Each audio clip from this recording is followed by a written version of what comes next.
The youth has a role to play in nation building. It has the ability and power to develop a country and move it towards progress. But these achievements are only possible, if not solely, if when lay leaders and decision makers focus on these prospects and potentials and also try to invest in the youth. The Daily Trend Francophone edition brings you to this conversation right here on New World TV Info English. But before we kickstart, we have to look at some of the terms that we are going to use in this discussion. Youth. In my definition, youth is simply a young person. No, but when you look at a UN official definition of a youth, they say it's anybody who is between the ages of 15 to 24. There are others who also say between the ages of 15 to 30.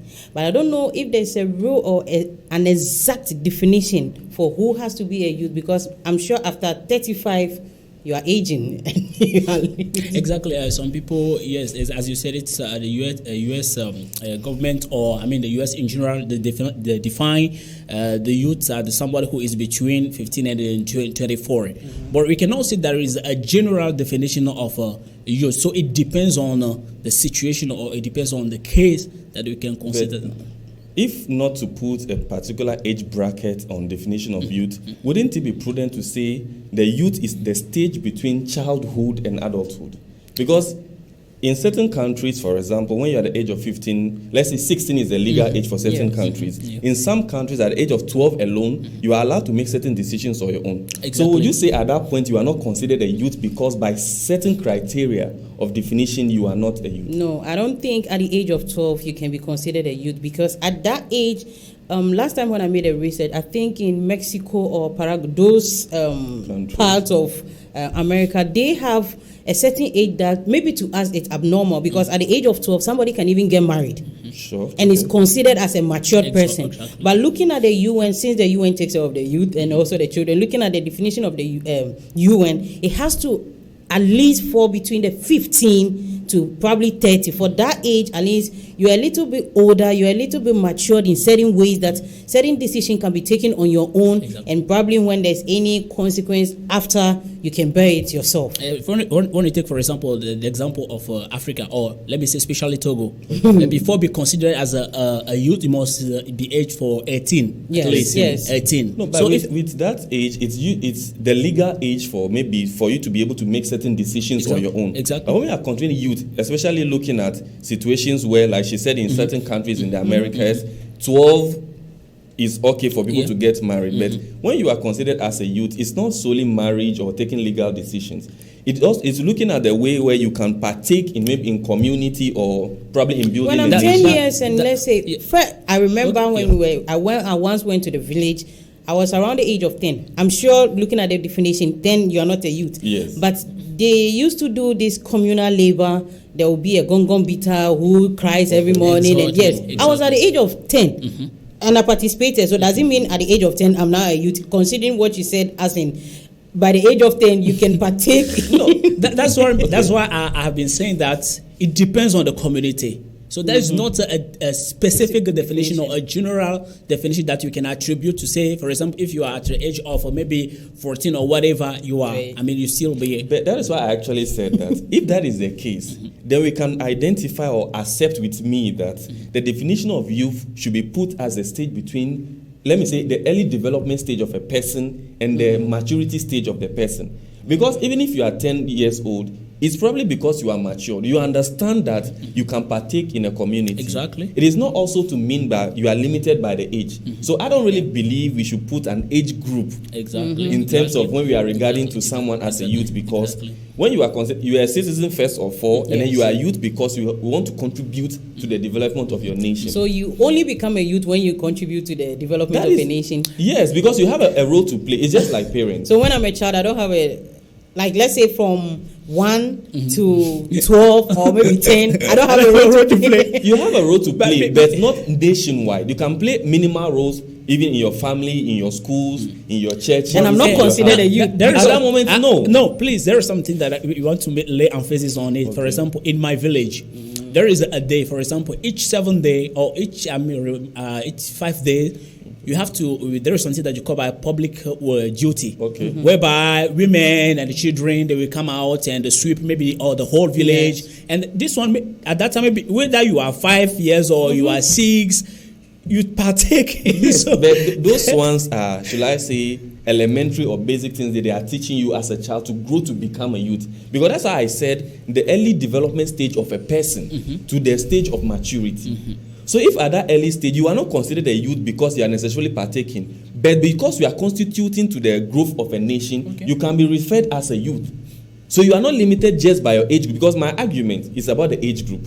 Okay. If you put the brackets on the age group, we are limiting who a youth might be. Okay, then it's that's great. acceptable. That's But great. I thought you were saying that until you are this age, you Yeah, cannot you- be called a youth, Exactly. whether you No, partake in because- communal labors or things like that. But okay, then it's Because fine. there's something also that is very, very pertinent that you have to know that some people have, I mean, maybe they can be 17, 18 or 19, but they are not mature. But at that stage, You are still a if you youth. are going to consider the age group, then you are considered a Exactly, youth. as a youth, yes. Yes. You can have everybody be good, everybody be smart, everybody understand Yeah, we can have it that way. Exactly, yeah, yes. exactly, okay. Even with groundnut, you cannot have all good. Yes. So let's move a little bit Okay. because I want us to look at when we say somebody is at the early development stage and the maturity, and we are leaving a bracket out. So in a situation where you are part of a community, and then there are, let me say, rules or regulations or principles that state, like you were saying, that every 7 days. If you partake in that community, do you think you need to be rewarded because you are a youth, or because it's a duty you are performing? Oh, no. No. The reason I'm asking, I'm going to come to the point why I'm asking. No. Because by the UN definition, they gave the age group based on certain criteria. Because Okay. we said earlier they take care of children and the Yes. rest. So if somebody is within, let's say, that 15 to 24, and the person is being considered as a youth, do you have to be rewarded or remunerated because you've constituted or you've helped in a particular No. activity? No. Because No. I don't want to jump ahead, but there are so many roles of the youth, and I'm sure when we do them, we are not being rewarded. It's just the fulfillment of you yourself, knowing that you have contributed to your community, to the nation, to the country. So I don't think there should be a reward like when you do this. That one is just to maybe elevate or boost the energy of people. But I think to be rewarded, no, I don't think that should be the case. Except I'm sorry. Except because there are some NGO who work, I mean, in the country, like just to help, I mean, the country or to help the youth. Okay. If only you are working in that kind of NGO, whereby you are, maybe they say that after doing this, you are going to be rewarded, that one can be understood. Yes, But if understood. only that you are working for your country, like I take the example of my village, for example, you cannot come and sweep, for example, the village or do whatever, and after all, go to the Expect chief. that the chief will give you a give cow you something or and then all chicken. those things. No, It's except not. so there is But exception. It's just a we do fulfillment. need motivation. We you need understand? motivation. Yes, like you we said, need- if it's an NGO, it's a company that is coming up with something like that, is to motivate the people because there are so many you that they don't want to do anything. Exactly. Yes, some people need that boost. That one is different. But to think that if I do this, I have to be rewarded, that is a wrong thinking. Because in that way, nobody will even want to do anything because at the end, there wouldn't be any reward. Exactly. While our roles are just being left behind. Exactly. Okay. So Now, okay. I want to say this one. Maybe I still remember that very well. I mean, I just take the example of my village. Okay. That sometimes they can oblige you to do something that is for the nation or that is for the community. I remember that at the time, for example, if they ask you, for example, to come and sweep or to do whatever, and then you refuse to do it, you will not be allowed to come and fetch water at the pump. Oh. Yeah. So They it close means you every- didn't participate Yes, in building yeah. that, so you are not allowed. You are not allowed to okay. drink with the water of the village. So this one can oblige somebody now to partake maybe in community work or whatever. It's just is like it. teaching the people, or especially the youth, the right exactly, things to exactly. do, not looking forward to receiving something before doing Exactly. it. Exactly. Now this will now move us to what a nation is. I'm bringing this in at this point because you've said that if that particular youth does not partake in that activity, yeah. there are certain deprivations that follow. Exactly. Sure. But if you are taking that responsibility as a duty, as something you wish to do or you will to do to develop your nation or to build your nation, then we first of all need to understand what a nation is in the first place. Exactly. So by a definition on Google or by my research, it talks about a community of people who are formed, identified by their culture, their history, their ethnicity, their religion, that come together to advance or to build a nation to a particular goal. But I've also realized in my definition that there's a difference between nation and country. Which is very surprising because I believe we've all been using the word Nation over and over and yes, over. of course. Now, the definition by Google of a country is either a governing territory or a non-governing territory, a geographical area, or a physical area that has a government and is unified to achieve a particular goal. So does it mean a nation doesn't have a government? No, a nation might have a government, but it's like a community. Let's say, for example, we are wearing suits. Okay. So we have an identity. Okay. We are speaking the same language. We have a history. We have language. We may not be from the same ethnicity, but I believe we are all Christian. There's no Muslim here. Yes. So we can be considered at this point as a nation, and we are even surrounded by just this table. So this is our territory. Okay. But when we are talking about a country, we are referring to maybe just the fact that we are around this table and we are having a conversation. It doesn't need to have a particular identity. It just needs to have something a rule or a principle that we have to follow. Okay. So we can even use the example of maybe Taiwan, Hong Kong in relation to China. Yes. Because they are different. They say mainland China, and then China. we look at Hong Kong and Taiwan as part of China. Yeah. So we can say, and they usually use the term one country, two system principle, which means China is a country and Hong Kong and the rest are part of China. Okay. So we can Which they are fighting to get their own independence. They already fought to get their own independence. But for them to be separated from China, that has been the problem till now. Which is one of the key things I understood from the definition of both nation and country. Because when it comes to a country, you can be part of a larger territory. Which in this case would be the China, the Hong Kong situation. Okay, not to catch you, but I want to ask. So looking at, you know, America. Yes. Okay, so looking at Venezuela, the surrounding, I don't know if I should put country. it country. They are countries. So are they also part of a country, but in a different territory, or they are all one as in a nation? You know, because of the geographical, shall I say, allocation of the world in a way, when we look at America, at first it used to be 5 continents, just America.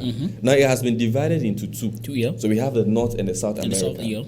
So when we want to look at those individual countries, I'll call them countries, since together they form maybe the United States of America. So that would be just like the United Arab Emirates. We have different countries or empires or emirates, and then they constitute a nation now as they become a whole. Great Britain is another very clear example. So that is the difference between the nation and then the country. Now, we also spoke about what the youth has to do starting from the community level. Yes. But my question is, when in a community you don't have the resources, how then do you build the community, then moving towards building the nation? Okay. Is it to involve the youth, as in your question? Yes. I think that sometimes at this age, if we want to wait on somebody to kind of provide us with the resources, we will be very much limited. Exactly. That is why now we have fresh brains, fresh minds, because let's say I want to speak to into this microphone, but there's a little hinge and there's only one master who has to come, and then I can... You should know that maybe my program has this time, ending time and everything. At least there should be a push from me to want to do something. If I should wait for the person to come, maybe by the person coming, we might be late. We might not even do our program. All my research and everything will be in vain. So to wait on a resource or maybe one particular person to want to push us to do something, I think we will not get anywhere. We should always be motivated in a way, innovative in a way, to always try to invent things, even if there is no way. It's only when we do that and we don't succeed that we can now sort for other resources. But to wait on one, I don't think we can go anywhere. In addition to that, I've also realized that aside the fact that we have the available resources, sometimes the efficient use of that resource is also important. Exactly. But I want to come back as your first question. You say that for we are human being, and our thought is like a TV and a remote. Okay. There can be a TV, but if there is not a remote, the TV cannot work. And there also can be a remote without a TV, not that it's going to function. That's clear. So what I want to say is that when you wake up to every day and you tell yourself that I am poor, you will die poor one day. Okay. But if you wake up and you say, I am rich, I get a lot of money, my money is maybe at your bank, I'm going to take it tomorrow. This one will push you to do what will push you to get money. Okay.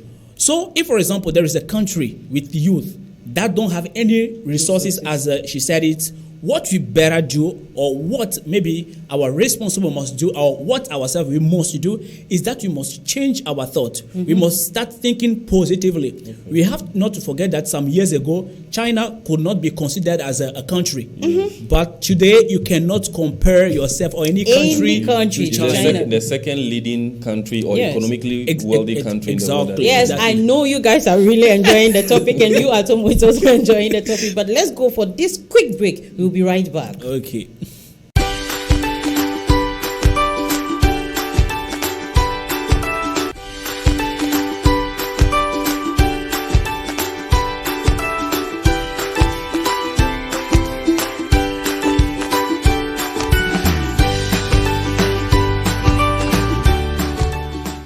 Hello and welcome back from this break. Let's continue. As you were on the floor, I want you to continue. Okay. Yes. Okay. I was giving this example of China. Exactly. That today we can see that economically, in the matter of development, if you go to China, there's no way to compare. Okay. But as I said, even if you consider Japan, right? Okay. After the Second World War.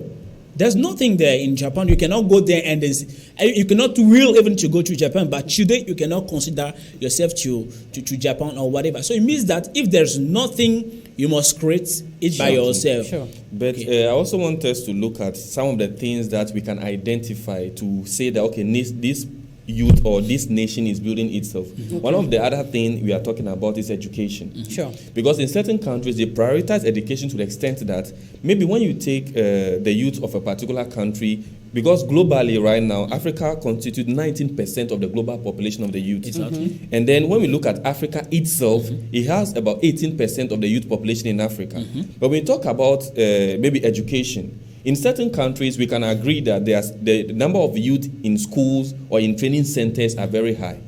But when we look at countries, maybe, for example, like China, I don't know if their focus is much on education. But we can talk about the economic aspects of a nation building that China has more than the other countries. Exactly. Now, we can also look at the possibility of agriculture. There are certain countries, Africa is considered as the youth of the youngest continent, which means we have the resources. Sure. So there's enough availability for us to employ the youth in agriculture. But we realize nowadays that the youth don't want to really get into agriculture. No. But I don't want to blame it on education, because the moment we go to school and go to the higher levels, we want to work as a white people. Please, and excuse me, I want to lay emphasis on that last word that you said. Me, I like a country like Ghana, for example. Okay. Because Ghana, I can hear, I know that, what I know about Ghana, for example, is that after maybe your BA or your senior high school, you will go for school to train yourself or something like that. That can make you to work for the society first. Like those and that's the national exactly. service. That is something that they taught them at school. Okay. So if you are not taught, you cannot do. Okay. Once you are taught, you will do it. If you say, for example, we want to go for higher, we get a higher level of diploma, and we want to come back to, for example, agriculture center. This idea, excuse me, to put it in the bracket, is a francophone idea. The agriculture. Yeah, allowed me to say it. I am a French and I know what I'm saying. This one is a francophone maybe thought that maybe you have to study, and when you study, you'll be working in an office, stay somewhere where you put your coats, and then you have somebody that will serve you. But I'm sure that is not the same. In all countries, there are some countries whereby they teach the students what they must exactly do after their study. You see, but sometimes too, not to cut you, sometimes too, we should also take our parents into consideration. Okay. Sometimes they want to, some of the parents, what they were not able to achieve, that is what they want their children to do, as if their children become their priority or maybe their property. Exactly. Maybe the mother or father dreamt of becoming a nurse or a doctor or whatever the case may be. He couldn't, she couldn't, and now my child has to do that. And with doing that, maybe the child doesn't even want to go. I know somebody who went to school, got the diplomas and everything, finished and gave to the mom, this is what you want me to do. You take your papers. And then he went where he wanted to do. You understand? When such a situation presents itself, you might think the child doesn't want to do anything. What the child is doing is for somebody else and not for himself. Exactly. You understand? And looking at the agriculture aspect, I think that maybe in the olden days, the way our grandparents used to do their farming, it wasn't much of a bigger maybe production. So the mother or the grandmother will go weed and everything will be fine. But today, when you are looking at agriculture, it involves a lot. If you don't get those resources, like we said earlier, that you have to create, there are certain things you cannot create them. You cannot create a machine to work on a farm. You cannot, though you might have the, how do you people call it, the cow and other things in the traditional. But sometimes you need all those things to make it work. So looking at maybe myself, where am I going to get the machine? Where am I going to get this? Okay, then I'll go and look for something in the office where I will dress nice and neatly and come and sit down. And this is what is creating problem day by day. Because one thing is to work, but another one is to have hot peace in what you're doing. Because if you're working just to gain money, you will finally be frustrated because you will not be happy. Even sometimes when you wake up in the morning by going to service, you say, what am I exactly going to do there? And coming back on what you just say, I met a lady currently, and she said that, her mother is in the army. And her mother said that, I want you also to work in the army. But her own decision is to become a doctor. My own brother. She can still be a doctor in the army. But she does not. Sometimes it doesn't work that way. It's like the fact that my mother says I should do this, I get that mindset, and I don't really want to. Okay, let's say the police. I have a friend who is a caterer who wants us to also go into the police. But looking at the police service itself, I don't think the caterers are giving much opportunities. So now, if I go to the police, I might not get this, blah, blah, blah. She stopped. But she really wanted to go to the police by doing her catering. Yes. So if you don't get those opportunities, that is where you might sit back and not want to do anything. Meanwhile, you have the thing in you. And also, let's also try to know the role that the youth can also play, especially in the nation. Yeah. But before we get there, there is this thing that I think most of the time we might not really review. Political stability of a country has to be based on the youth. Because we've realized that there are systems where the youth are capable, they have the ability, the power to get into some political positions. That reminds me of my story, but you finish. Some political positions. I'm saying that because if we consider the labor force of a country to be the youth, it means we have to allow them to be involved in the economic sector, the industrial sector, the education sector, and political, because we have come to understand that even not just Africa, worldwide, that politics plays a very great role in the nation building. Of course. So if, for example, the people we know, one president has been ruling for a number of years. Now in his cabinet, in his ministry, the people we have are all people still grown. We are not saying they should not be there, but they should be able to allow the room for the youth to be engaged. So we can now look at the nation building, the role of the youth in the aspect of political and that stability. Even reminds me with a saying that goes like, the involvement of the youth in the decision making of a country or a nation determines the future of that nation or that country. And a country without a youth is a dying country, I can say. Without energetic youth. Because they have to be energetic. It's not just there is a say in my language that say is under the big palm tree or palm wine tree that is the smallest one. So if, for example, assume to go to the religion, if there is a pastor for the church, the pastor that is growing, I mean, he's old enough. If, for example, in the church there is no one who is showing the spiritual life that can replace that pastor after all, it means that when that pastor will die, the church also will disappear. It's very true. Very true. So they must maybe invest a lot in youth. I mean, have a program for youth and thinking about, okay, I am a minister today. Tomorrow when I will not be a minister, who is going to become... Excuse me to put this one. Yeah, of course. There is something and also there are youths who are ready to work. But another for political reasons, maybe those who are ready to go for a break or they are going to rest. Maybe their children are studying somewhere. Maybe in abroad, and then they think that they will come back and they replace them after all. You see, so this one also is a political matter on which that we must focus on. That change the idea and know that this one. Remember me when I was at your university. When we go to school, for example, when you come early. Maybe you find a place and there is a place whereby you have to sit. But the person who seated there, we put his bag there and they say, okay, this is a place of somebody. But that somebody is at home. The person might not even come to school. Exactly. And then you will stand, for example, one hour after, somebody will come and pass you and they sit down. What is that? politically from school. Yes. There is no Looking room at- allocation yes. for the youth. Yes, in looking terms of at our education. parliament now, I don't know, but I haven't seen anybody, even at the age of 30. I hardly see. Okay. And I don't know the reason for that. Because if most of the decisions there are going to affect us, the youth, at least it's like when a snake bites me today and I'm explaining to you, it's different. It's a different feeling that you also have been beaten by that. You understand? Yes. So if I know my problem and I'm sitting there telling you my problem, I think you will feel it than a person representing me and telling somebody my problem. Now, this same point now brings me to what we call the social reform. I'm going to touch a bit on this in two aspects, because when we talk about social reform, already social means society.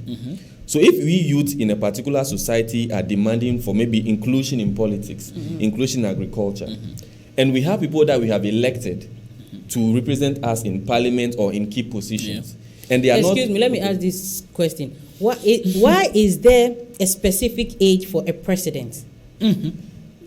I think that would have to be probably with the constitution, because we said earlier when we give the definition of a country, it has to be by a rule or a principle or a government. So when we talk about rule or principle, it means, let me use the word constitution, because most countries do have their constitution. So they believe for you to be able to reach that level to become a president, we define youth also as the maturity stage.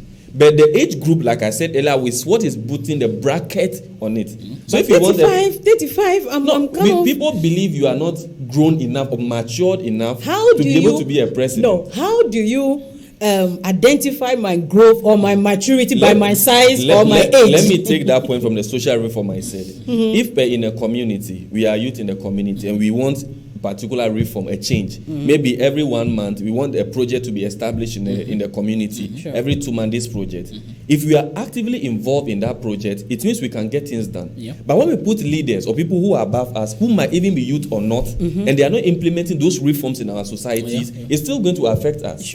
But we understand that we have that role to play, and I can believe that we play it, because if you can agree with me, when there was an incident recently in Ghana where there was a celebration of the Eid al-Fitr holiday, and a particular MP brought rice and sacks, the youth just threw it back to them, which shows an awakening, because what reform they are looking out for. The latest protest in Nigeria, where they were all killing people, I've forgotten the SARS. Yes, it was the same thing. So because if you look at those examples, you see the youth are actually seeking for a reform, something that can change them. And I believe they are also partaking, because if they have gone to the school, they have acquired a training, and the jobs are there, I'm sure they are willing to work. But if there are no jobs, then it's difficult for them to actually do something that can build the nation forward. And when we are looking at nation building, social reform is one. Sports is also one. Innovation, everything. Sports is also one. I'm saying this because most of the time I think people look at sports in terms of, let me say, playing in a club, or the person plays, he gets paid, that's the end of it. But if in a particular country we have about 20% of the youth engage in football, maybe 10% engage in technology, like the innovation and the creativity. Even music. Exactly. Even music, those are all sources of revenue that can aspire or inspire people to become somebody in the future. So which means, from my understanding from these other things, the youth role to me generally or in a key way is for them to renew the leadership, renew society, renew technology, renew innovation. That is what I can say. That is the key role of the youth in. Before you come in, yesterday I was watching something on the internet, and I saw one guy, 15 years old guy, Ikechuku, I don't know if the name is right, a Nigerian boy. That boy created a car with a remote. Of course. I saw the same. It only ends on social media, and that is it. If such a boy should be in China or those, finish. I'm telling you, a big engineer like that. But as we saw on internet, it ends there and nothing else. And I also think that the older generation today are kind of scared of the youth. Because they don't want to give in, or maybe give a little push so that the youth, they think we will overtake them. I have a friend who went to the bank for a loan. Okay, he went there for the loan. One old man, as expected, was sitting down. The guy explained everything, how the business is going to be in 6 months, how he's going to get his money and everything. What the old man sitting there told this young guy is, he's too young for his knowledge and his mind, that he should come back in 2 years' time.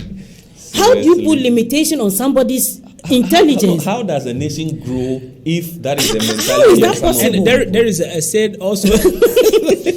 what an old person is looking or watching He's seated. Oh, you still cannot see it. Forget. Please. There is something that we have to know. The only person who can learn, keep nowadays, or who can, do better, give his energy and do something that is new is a young person. Sure. Those people who are now old, working, for example, in a different office, did not get there when they are at the age of old people or whatever. Okay. They got that job, or they got what they are doing when they were young. So, But they should also realize that we live in a different world now, that we don't necessarily have to determine somebody's smartness by the age or by the form of the person's body. the main problem is that, in those years whereby they were, excuse me to say that they were not the development of, let me say, ICT. Okay. Yes. But today, there is the internet everywhere. Even whereby, if you, for example, let me take the example of a crypto money or whatever it is. Bitcoin Bitcoins or whatever. If, for example, I go to my mother with a big car and whatever it is, it means that I have a yes, whatever. You have the means, and yes. He or she will ask me, "What are you doing, my son?" I will say, "Mama, I'm working like investing in cryptocurrency." What is this one? Because they don't know anything about this one. But if you don't pay attention, they will call you like somebody who is a part of those who use people to make a sacrifice. All those things. Because for them, you must be a carpenter, you must be a doctor, lawyer, whatever, before getting money But like they are this also one. at the age that you can't even educate them, because educating them is like telling them they don't know anything. Exactly. Seriously. They believe it questions their experience, Exactly. their But sometimes you get to an age that you need to let somebody be in your position. Somebody being in your position doesn't mean you know more, like you don't have the mind or you are no more intelligent. It's just by paving the way for somebody to also do what you are doing, maybe better. And that is where the fear comes in. Excuse me. It's getting very interactive. It's getting very interactive. But on this note, we are coming to wrap up the program for today because we are far gone beyond time. Okay. I know you have a lot of examples to give, but we are going so to leave much. So, viewers, this is the end of the Daily Trend Francophone edition, and today we talk about the youth, nation building, and their role in the nation. And we are also going to admit that we have to involve the youth in the society, in education, in Give sports. Give them equal opportunity. Exactly. Give them the ability to bring what their potential and the prospect that they have to build their nation. You can watch this program each and every Tuesdays and Fridays at 12:15 p.m. and 9:15 p.m. on New World TV Info English. It's a bye.